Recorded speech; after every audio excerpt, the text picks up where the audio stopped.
आज का ये वीडियो आईओपन सीरीज 2.0 का लास्ट वीडियो होने वाला है एंड आज के वीडियो में वो चीज मैं खुलासा करूंगा जो कि मैंने पिछले 3 वीडियो में खुल के नहीं बताया था। आज का एपिसोड ट्रस्ट में अगर आपके पास 10 से 15 मिनट का टाइम है आप इसे कंप्लीट वॉच करो, निकाल के वॉच करो, इसे सेव कर लो, बट वॉच जरूर करना है क्योंकि आज मैं जो आपके सामने सच्चाई रखूंगा ना, ट्रस्ट मी, मेरे आवाज में मत जाना, मेरे कंटेंट पे जाना। आगे मैं आपको खुद बताऊंगा, खुद देख के टोटली शॉक हो जाओगे कि आखिर मार्केट में कौन सी चीजें वर्क करती है जो लोग खुल के बताना नहीं चाहते। चलो मैं ज्यादा टाइम नहीं लूंगा, चलो मैं सीधा आपको चार्ट पे बताता हूँ। देखो अभी जो मैं जिस कॉन्सेप्ट पे बात करने वाला हूँ वो थोड़ा सा अलग ही कॉन्सेप्ट है।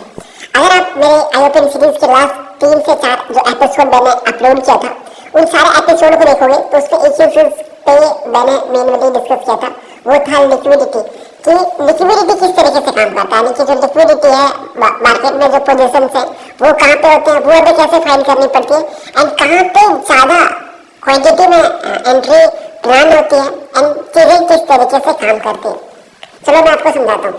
अभी ये देखोगे चार्ट, तो यहाँ पे फाइनली गोल्ड का चार्ट है। मैं यहाँ पे आपको निफ्टी 50 बैंक निफ्टी या फिर कोई अनदर स्टॉक पे ज्यादा नहीं बता सकता क्योंकि उसमें सेबी की तरफ से रूल एंड रेगुलेशन है। तो चलो मैं सीधे टॉपिक पे बात करता हूँ। तो यहाँ पे ये गोल्ड का मैं आपको बिटकॉइन का भी दिखाऊंगा।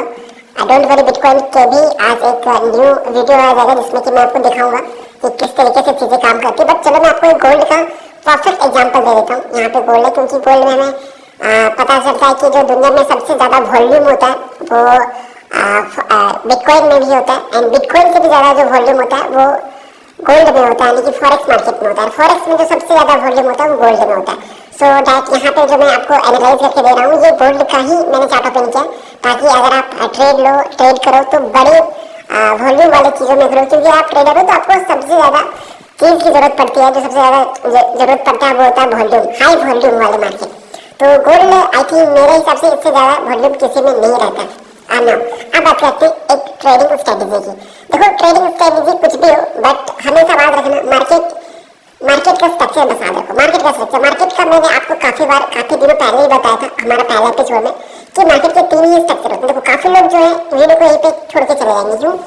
बिकॉज ऑफ कि वो पता है कि मार्केट में 3 ही स्ट्रक्चर होते हैं बट वो कभी इसको फॉलो नहीं किए। आज मैं आपको फॉलो करके दिखाऊंगा कि चीजें मार्केट में कहाँ पे वैसे बनती है। सबसे पहला होता है एक ट्रेंड, अप ट्रेंड, या तो अप ट्रेंड का हो या तो फिर वो डाउन ट्रेंड का। तो ट्रेंड आइडेंटिफाई करना है, फिर उसमें एक रेंज फाइंड करना है, बस यही 3 ट्रेंड होते हैं मार्केट में। और यही 3 चीज को जो भी लोग मास्टर कर ले, मैं ये नहीं बोलता हूँ आप मास्टर करो, कोई भी मास्टर कर ले मार्केट में वो प्रॉफिट बनाएगा ही बनाएगा। भले आज नहीं बना पाए, अगर उसके पास कैपिटल नहीं, उसके पास बोल सकते डिवाइस नहीं है, वो अलग बात है, बट वो एक दिन प्रॉफिट बनाएगा। क्यों? चलो मैं आपको मार्केट पे एनालाइज करके दिखाता हूँ एंड समझाता हूँ कि चीजें मार्केट में कैसे वर्क करती है।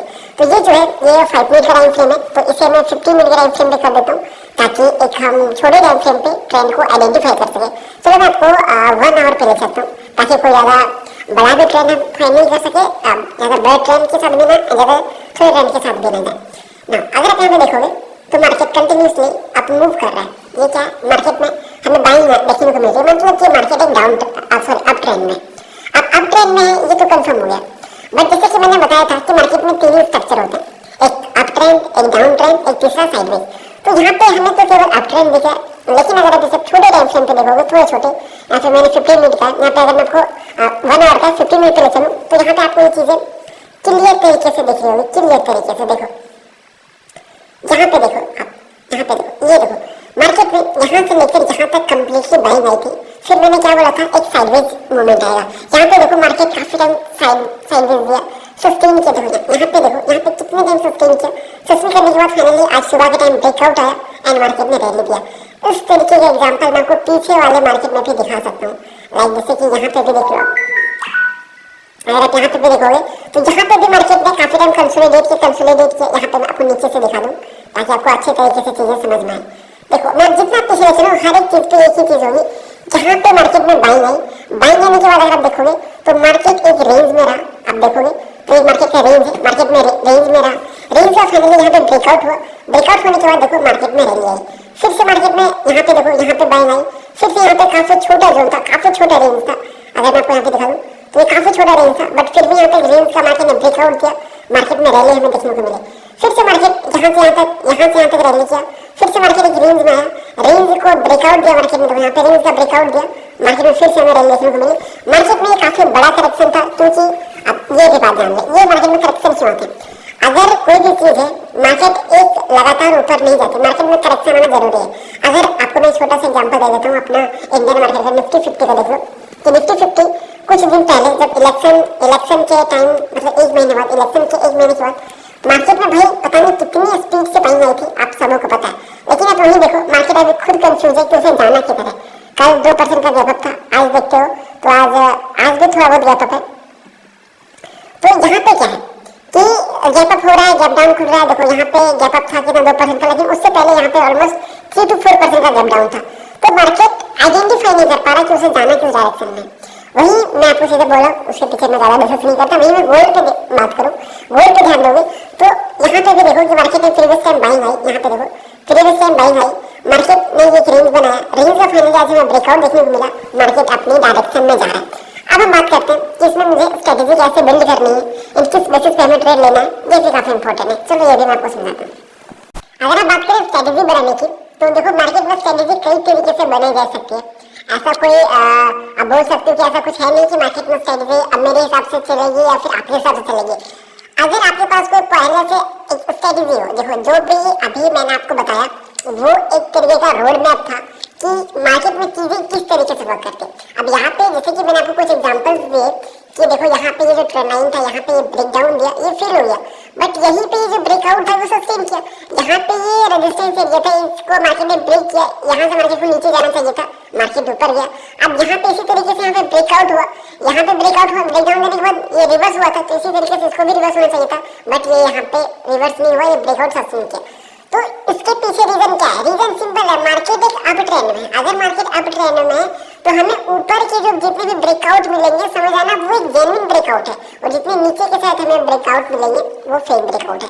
बिकॉज ऑफ यहाँ पे आप देखोगे तो ट्रेंड लाइन का मार्केट ने यहाँ पे देखो ब्रेक डाउन दिया, लिक्विडिटी ली, ऊपर गया। यहीं पे मार्केट ने ब्रेकआउट दिया, किसी को एंट्री करवाया, सीधे ऊपर गया। तो चीजें वही है जो आप पहले से जान रहे हो, जो पहले से सीख रहे हो, बट थोड़ा सा उसे मॉडिफाई करने की है। अब अगर आप मेरी स्ट्रेटजी की बात करोगे तो मैं सिंपल सी स्ट्रेटजी फॉलो करता हूँ, वो होता है ट्रेंड लाइन का ब्रेकडाउन। जैसे ट्रेंड लाइन ब्रेकडाउन दे, जैसे ही इस एरिया का, जैसे ट्रेंड लाइन का ब्रेकडाउन दिया, तो इस एरिया का या फिर आप इसके हाई का ऊपर एंट्री ले लो एंड स्टॉप लॉस कुछ इसके नीचे लेके ऊपर ले जाओ। काफी तरह स्ट्रेटजी है, ये स्ट्रेटजी काफी कम यूज करता हूँ, काफी तरीके की स्ट्रेटजी है, जैसे कि इसे मैं यहाँ पे डिलीट करता हूँ। आप 200 EMA का यूज कर सकते हो, 915 का EMA का यूज कर सकते हो, बहुत सारी स्ट्रेटजी मार्केट में अवेलेबल है, आप जाके खुद चेकआउट कर सकते हो। जैसे कि एक होती है 9915, जैसे क्रॉस ओवर किया 9915 को, वहाँ पे एंट्री ले लो। काफी लोग कैंडलस्टिक को फॉलो करते हैं, तो कैंडलस्टिक को फॉलो कर लो कि यहाँ पे कोई अच्छा बुलिश कैंडल देखने को मिला है क्या। तो यहाँ पे मैं थोड़ा जूम कर लेता हूँ, तो यहाँ पे देखो, एक प्रॉपर तरीके का आप बोल सकते हो बुलिश कैंडल है। ये कैंडल को ध्यान से देखो, प्रॉपर तरीके से एक बुलिश कैंडल है, यहाँ पे एंट्री ले सकते थे। अगर आप यहाँ पे एंट्री नहीं ले पाए हो, यहाँ पे जितने भी सारे ये अपोनेंट कैंडल बनते हैं, मतलब लोगों को ट्रैप कर रहे हैं, सिंपल सी बात है। यहाँ पे भी देखो काफी अच्छे बुलिश कैंडल थे, यहाँ पे एंट्री ले सकते हो। इतना बड़ा मारू बुजू बना, देखो एक नीचे भी है नहीं ऊपर भी है, कंप्लीट मारू बुजू कैंडल है, मतलब यहाँ पे कंफर्म है कि 100% बायर्स पार्टिसिपेंट है। यहाँ पे एंट्री ले लो, यहाँ पे भी एक बुलिश कैंडल मिला, यहाँ पे एंट्री ले लो। यहाँ पे एक बेरिश कैंडल है, मतलब लोगों की लिक्विडिटी ली है, इसको जैसे मार्केट ने इसका लिक्विडिटी लिया, अब यहाँ पे एंट्री ले लो। भाई मैं बोल रहा हूँ ना, मार्केट में कहीं हर एक जगह पे, मैं बोल रहा हूँ ऐसे नहीं कि कोई आपको हर एक जगह पे मार्केट इन्वाइट करेगा, आपको स्ट्रेटेजी दिखाएगा, बट आप अपने हिसाब से ट्रेड लो, अपना खुद का स्ट्रेटेजी बिल्ड करो। ये मेरा कोई पर्सपेक्टिव नहीं कि आप यही स्ट्रेटेजी पे काम करो, बट में स्ट्रेटेजी काफी सारी चीजें, जैसे कि 950 स्ट्रेटेजी, जैसे मैं अगर यहाँ पे एक और EMA ऐड करूँ तो आई थिंक मैं आपको और अच्छे तरीके से समझा सकूँ। फिलहाल वर्क नहीं कर रहा है परफेक्टली तरीके से, बिकॉज नेटवर्क इशू है। तो मैं यही बोल रहा हूँ कि आप 915 का स्ट्रेटेजी ले लो, जो बड़े ट्रेडर यूज करते हैं, जैसे कि आप तो नाम तो खुद पता है, काफी लोग RSI वॉलिंजर बैंड पता नहीं क्या क्या चीजें यूज करते हैं, उसका यूज कर लो। बस एक चीज यूज करो जो मैंने आज के वीडियो में बताया, वो है ट्रेंड। अगर आप ट्रेंड को आइडेंटिफाई कर लिए, उसका एक साइडवेज मूवमेंट फाइंड कर ले कि नहीं यहाँ पे मार्केट साइडवेज रहना, हमें इस पोर्शन पे ट्रेड लेना है, हमें ट्रेड लेना है कुछ इस पोर्शन पे, कुछ इस वाले पोर्शन पे, क्यों? क्योंकि मार्केट अप ट्रेंड में, वही अगर मार्केट डाउन ट्रेंड में तो हमें सिंपली एंट्री लेना है कुछ इस पोर्शन पे, कुछ इस पोर्शन पे, इस पोर्शन पे मार्केट एक ब्रेकआउट से ब्रेकआउट देगा, 915 EMA का क्रॉसओवर होगा, यहाँ पे एंट्री ले लो, एक ना एक चीज होगा भाई। बस वही चीजें बस फॉलो करो, आप प्रॉफिटेबल बन जाओगे। बस रिस्क मैनेजमेंट, अच्छे तरीके से RR रेशियो जो होता है, इससे आप अच्छे तरीके से फॉलो करना, 100% आप प्रॉफिटेबल बनोगे। तो आज का वीडियो यहीं पे एंड करते हैं। Thank you for watching.